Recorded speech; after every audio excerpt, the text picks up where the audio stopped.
Over the next week, we are going to be taking the ultimate van life road trip throughout Big Sur, California. We're going to be starting in Carmel by the Sea, and we're driving all the way through Big Sur until we reach San Diego. Along the way, we're going to be stopping at all the best spots in Big Sur, and I'm going to share all the details with you, along with some of the mistakes I made while doing van life on Highway 1, which is notoriously a very difficult place to do van life. And we got 4 honks in that time period. A ranger actually visited us this morning, and as I was trying to leave, he blocked the van. We'll be starting in Carmel by the Sea, a small European-styled village located in California's Monterey Peninsula.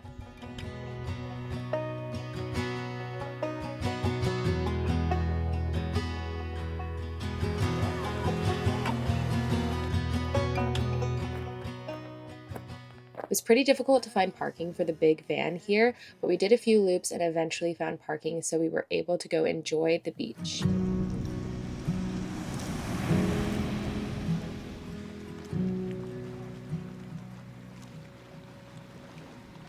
Show me the light, you flickering darkness.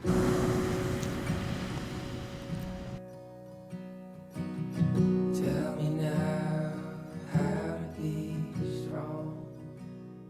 This village is very upscale, and it's actually where most of the celebrities have their vacation houses.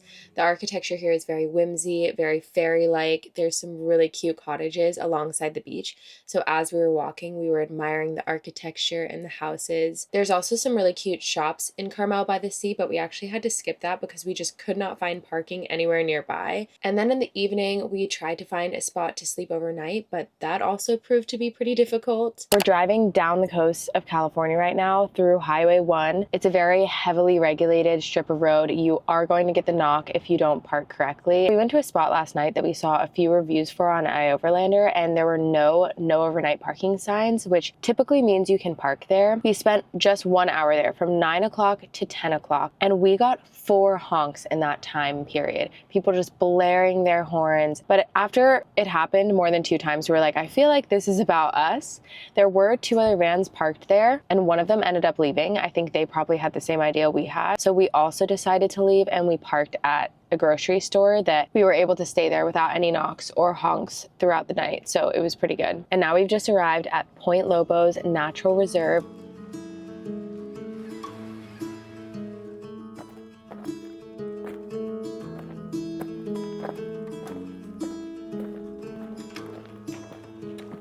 Wow, you look so cute.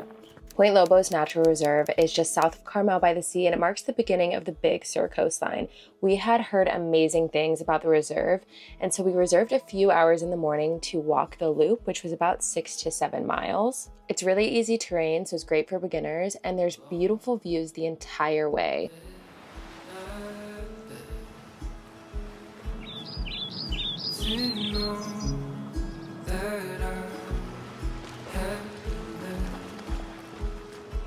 Oh my god, they're so cute.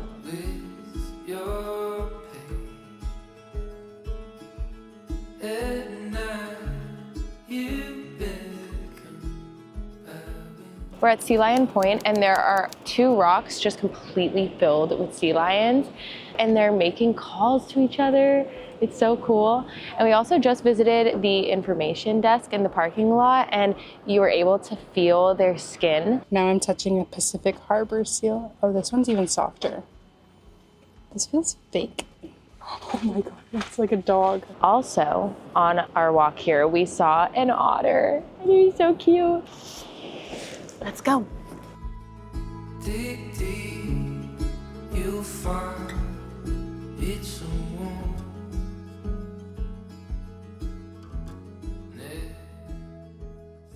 After we finished walking the loop in Point Lobos, we began our drive into Big Sur, and this is where I already made a big mistake because I did not fill up on gas before going in. The gas in Carmel by the Sea was pretty pricey from what I was used to, and so I decided to postpone, but little did I know that gas in Big Sur was going to be very infrequent, and it was going to be $6 to $8 a gallon. So learn from my mistake, get gas before you go into Big Sur. Whether you're coming from the south or the north, it is going to be more affordable than the gas that you find along the coastline in Big Sur.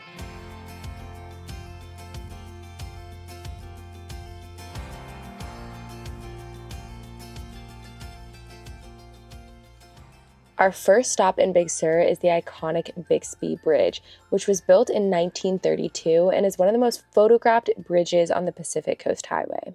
We're driving across the bridge. Whoa! The view definitely feels like a historic bridge. Feels pretty ancient. I was gonna say anxious, but maybe that's just me actually. In the evening, we went to Pfeiffer Beach, which is perfect for sunset. It was $15 per vehicle to get in and find parking, but it was very worth it to see this unique and beautiful beach. Oh shoot, Sarah. Another thing that this beach is really popular for is this arch, and I think it's over here, which actually means we need to cross again. Whoa, the sand's really purple here. Wow. Look, it's actually really purple sand, Tori. Whoa. I have officially found the most purplest of purple sand on this beach. It's so purple. Also, over here we have the arch. Pretty cool.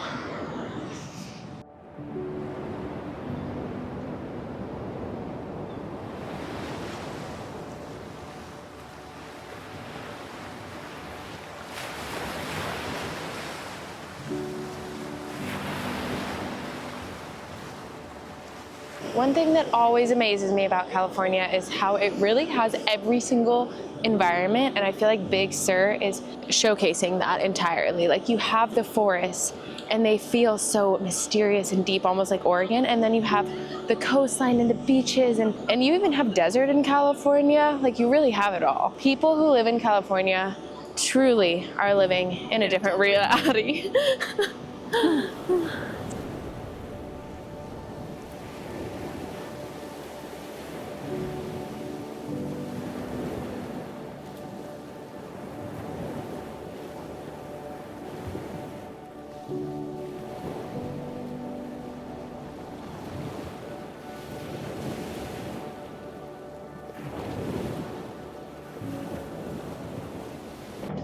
Before we drive, we need to tidy some things up because we quickly and sporadically made ramen before we went to the beach because we were so hungry. So I'm just gonna do a very simple cleaning here so that we can drive.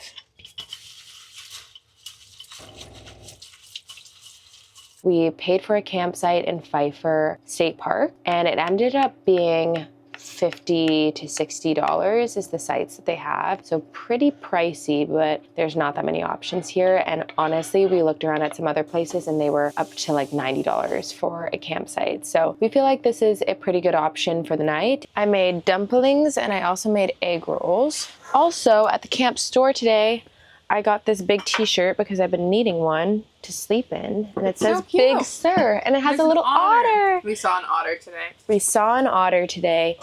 He was really cute, and we also learned that back in the day, they actually used to hunt and kill otters for their fur. I thought it was sea lions. No, it was otters. In Point Lobos, there used to be hundreds and thousands of otters, but they hunted them almost to extinction for their fur. At the point where they were almost to extinction, they only found 300 in Point Lobos. I wonder how many there are now. I don't know, but Fur is fugly. I like that. I have been having an issue with my Starlink, so it is not working. So if I don't have service, then we don't have internet. Tori is trying to get our hotspot to work and to get our show downloaded. We are currently watching Heated Rivalry, and we're almost done with it, actually. We only have one more episode, so I really want to watch that if we have service.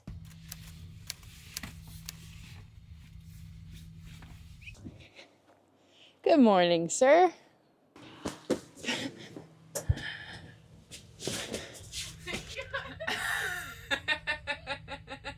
It's a beautiful day in Big Sur. We woke up at 7 a.m. It's time to make coffee.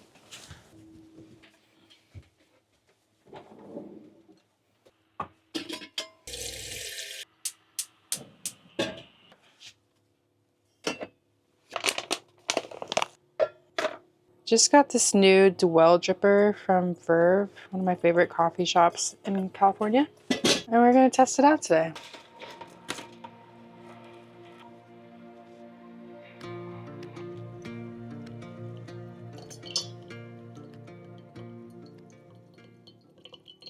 This fan build has been made possible by Blue Eddy. and specifically the Apex 300, which helped me power almost all the tools I needed to build this van. I used it to power the miter saw, the drill, the oscillating tool, the shop vacuum, the router, and so much more. I have it hooked up to 700 watts of solar, and on cloudy days I use it as backup power for this entire off-grid workshop. I'm testing out plasma cutting today because I have never done it before, and I wanted to test out the 240 volt function on the Bluetti power station because I haven't yet. Kind of nervous, but let's get started. Step one is turning on the air compressor, which is hooked up to the Bluetti.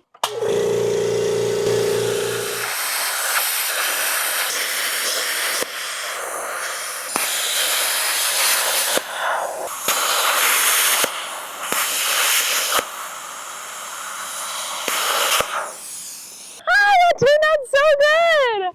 That's the best one! The Apex 300 is a beast of a power station, and a few months into having it, I added the B500K expansion pack for an additional 5,120 watt-hour capacity. I've tried a lot of different power stations, and for me personally, if I were to have a permanent installation in a van build, it would be the Apex 300. This thing can easily power a fridge, a microwave, toaster, an induction cooktop, anything you would need in a van build, and it's so easy to set up with its plug-and-play system. If you're interested in getting a power station, whether it's for an off-grid workshop, a van build, camping, I would really recommend checking this one out. I have the link in the description, and I also have a discount code, so be sure to take advantage of that. And with that, let's get back to the road trip.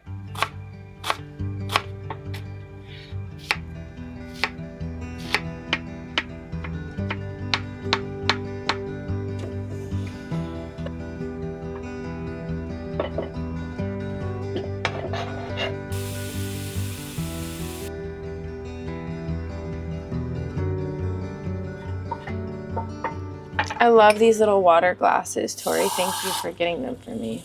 This looks yummy.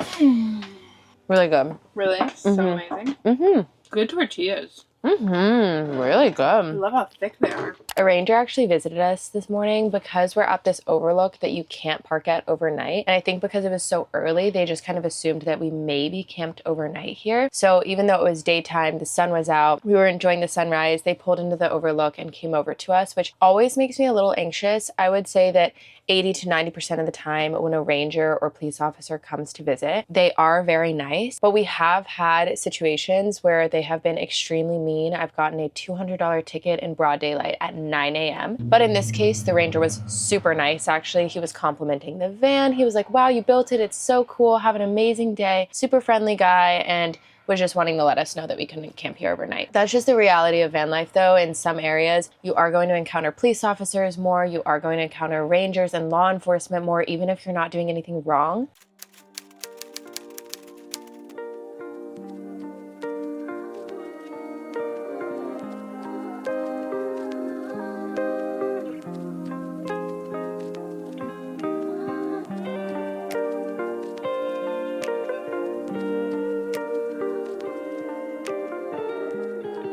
Our next stop in Big Sur was at the Henry Miller Library. I've actually been to the library before and I knew I wanted to go again because it is such a unique library. It's tucked in the forest and it's a nonprofit library, so all of the books don't have markups. And the books there are curated by a group of people that are very passionate. We actually had the privilege to talk to the person that was working there, and he was so nice and recommended this book. So we ended up getting it. It is called Tropic of Cancer by Henry Miller. This was actually banned in France, so we were like, let's see what all the rage is about.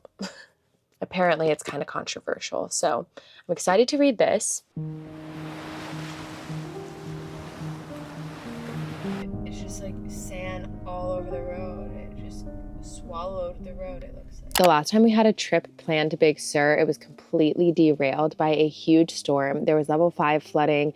We had to evacuate to San Francisco and wait it out, and it was very stressful. There were super high winds, and there were also landslides all across Big Sur, so it was shut down, and it has been for the last 3 years. And it only recently opened up, and I feel really grateful that it opened up just in time for us to be here to do this.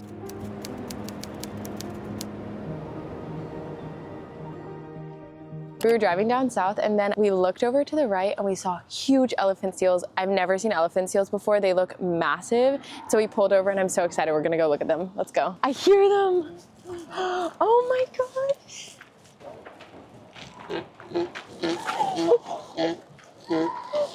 No. Oh my gosh.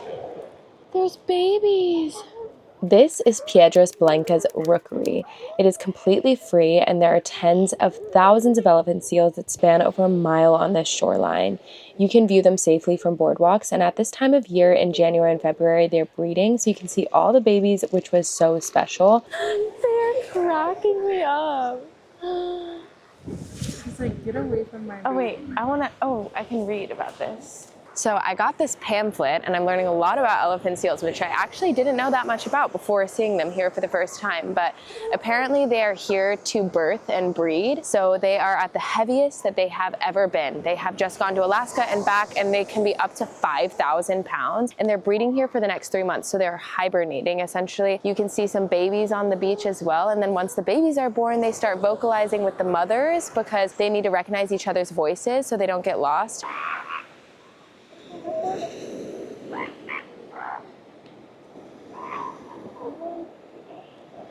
This is just the coolest experience ever, and I cannot believe we just stumbled upon it. Insane. We just stumbled upon elephant seals.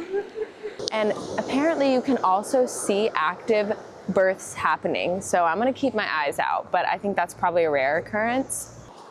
This one's so cute.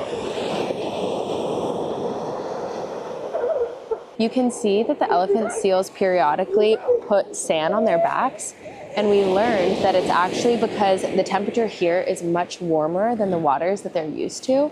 So putting the sand on their backs keeps them cool. Oh my God, this is so cool.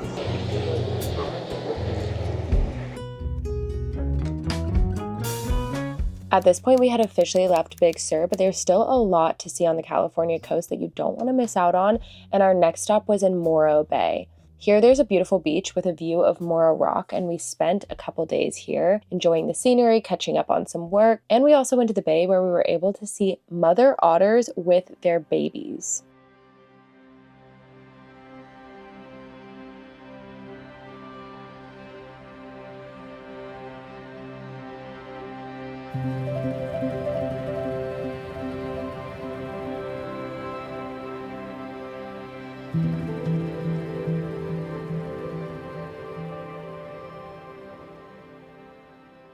Otters are nocturnal, so right now they're actually sleeping, and they come to the bay because they don't have to fight the current. So we spent a long time looking at these mothers with their babies. They were so cute.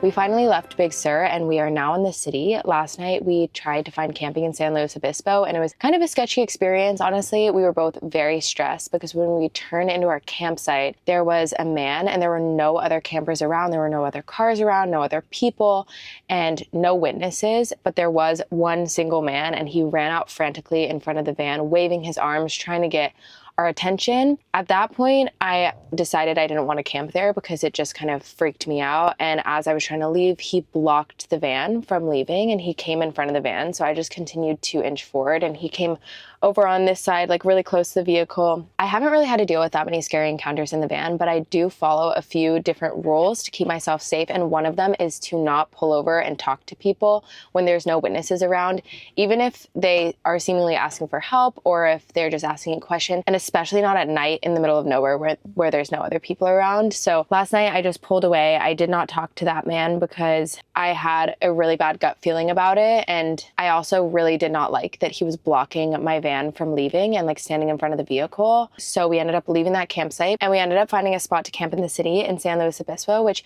this entire trip has been a lot of stealth camping in cities.